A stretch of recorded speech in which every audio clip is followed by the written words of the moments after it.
بسم اللہ الرحمن الرحیم اللہم صلی علی محمد وعلی آل محمد کما صلیت علی ابراہیم وعلی آل ابراہیم انک حمید مجید اللہم بارک علی محمد وعلی آل محمد کما بارکت علی ابراہیم وعلی آل ابراہیم انک حمید مجید۔ میرے بھائی اور دوستو، اس کے بارے میں بھی کچھ لوگوں نے سوال کیا کہ یہ جو نماز ہم لوگ پڑھتے ہیں اس کے بارے میں ہم لوگ شروع میں سے کانوں تک ہاتھ اٹھاتے ہیں اور ان کے دوسرے لوگوں سے بولتے ہم نے سنا کہ بھائی یہ رفع دین ہر رکوع میں جانے کے لیے اور رکوع سے اٹھنے کے لیے بھی، اور یہ رفع دین جو ہے نا یہ بھی سنت ہے، اس کو اگر آپ لوگ نہیں کرتے ہو تو آپ لوگوں کا نماز جو ہے نا وہ سنت کے خلاف ہے۔ تو اس کے بارے میں دوستو بات یہ ہے کہ میں نے بھی کچھ وقت شروع کیا تھا، لیکن میں نے جب ریسرچ کیا، میں نے معلوم کیا اور خود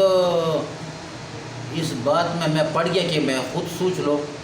تو میں نے جب بخاری شریف کو پڑھا تو اللہ رب العزت امام بخاری رحمۃ اللہ علیہ کو قبر کو اللہ تعالیٰ نور سے بھر دے۔ بخاری کی پڑھنے سے میں نے یعنی رفع دین پھر چھوڑ دیا۔ بخاری سے مجھے یہ پتہ چلا کہ یہ جو رفع دین ہے یہ سنت نہیں ہے، اور باقی ہمارا جو اپنا شیخ تھا وہ تو اس کا میں نے بات نہیں مانا، لیکن وہ تو پہلے شروع میں سے یہ 94-95 کی بات ہے کہ بھائی ہم کو بولتا تھا کہ بھائی اس کو بھی لوگوں نے تنگ کیا اور لوگ اس کو بولتے کہ شیخ پیر صاحب،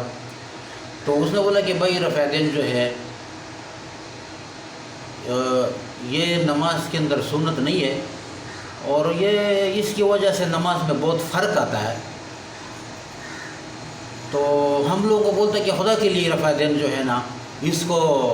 ایسا نہ ہو کہ میرے موت کے بعد میں آپ لوگ اس رفع دین کو شروع کر دے تو بہت بڑا نقصان ہو جائے گا تم لوگوں کو۔ وہ ہر وقت ہم کو اللہ کا واسطہ دیتا تھا اور ہم کو سمجھاتا تھا کہ بھائی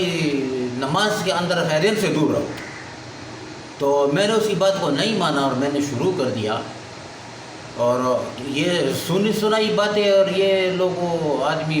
لازم بات ہے کہ اگر آدمی خود پڑھا نہ ہو اور لوگوں کی بات سن کر کے تو آدمی سن ہو جاتا ہے۔ تو میں بھی کچھ وقت میں ایک ساتھ سن ہو گیا، میں نے رفع دین شروع کر دیا، لیکن بعد میں جب میں نے بخاری شریف کو اٹھایا اور اس کے حدیثوں کو میں نے دیکھا تو اس بات پر یہاں تک پہنچا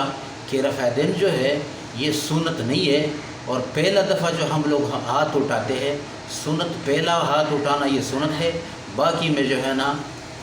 یہ نماز جو ہے نا رفع دین اس کے اندر سنت نہیں ہے۔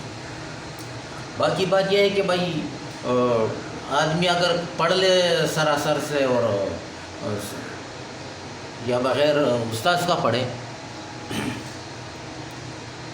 یا کوئی ضد کی وجہ سے یا کوئی پٹی بازی کی وجہ سے پڑھ لے تو اس کو سمجھ میں نہیں آتا ہے۔ حدیث کو پڑھنے کے لیے اللہ سے سوال کرنا چاہیے کہ اللہ اس کا حقیقت ہمارا اوپر کھول دیں کہ اس میں حضور پاک صلی اللہ علیہ وسلم کا اس ارشاد مبارک میں ہمارے لیے حکم کیا تھا۔ تو پھر اگر آدمی کے اندر اخلاص ہو تو اس بات پر پہنچ جاتا، اللہ تعالیٰ اس کو اپنا علم سے سمجھا دیتا ہے۔ تو میں نے شروع کیا تھا، لیکن بخاری جب میں نے پڑھا باب الرفع دین کے بارے میں نے معلوم کر دیا، تو میں نے بخاری کے پڑھنے کے بعد رفع دین کو چھوڑ دیا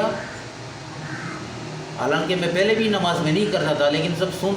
سنا کر کے جب میں نے تحقیق شروع کر دیا تو اس بات پر پہنچا بخاری پڑھنے کے بعد کہ یہ نماز کے اندر سنت نہیں ہے۔